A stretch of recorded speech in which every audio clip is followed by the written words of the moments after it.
What's going on, guys? Biker Dave here, working on a Toyota Matrix Wagon. This will be anywhere from a 03 to 08 and maybe in others.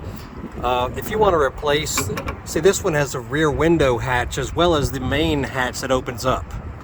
But if your little struts here are not working anymore and you want to replace them, let me show you how to take them off real quick. It's no big deal. Get you a flat bladed screwdriver and just pry underneath this little clip here. There'll be one here as well as one here. It's like a little horseshoe shaped clip.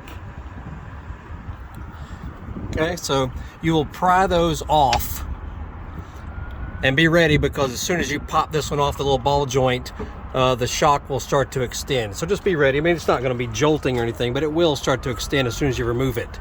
And it's not too difficult to push in by hand as well. But yeah, pop these two off here and let's see if I can do it real quick. See how you just get up under it like that and you'll just pry back on it and the clip, the little horseshoe clip, will come right off. And you see, as soon as you remove the clip, it'll come off of that little ball right there and it'll start to extend. So just be ready. Then you can do the other one and this one will just pop right off right here. Just pry up on it and it'll come right off. All there is to it.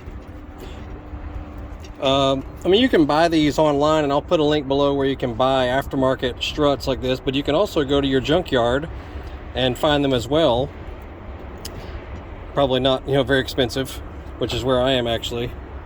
I'm at my local pull-apart in Conley, Georgia, down near the airport, robbing some parts off of some cars. Anyway, check out other videos. We got all kinds of cool stuff, and you'll have a good day.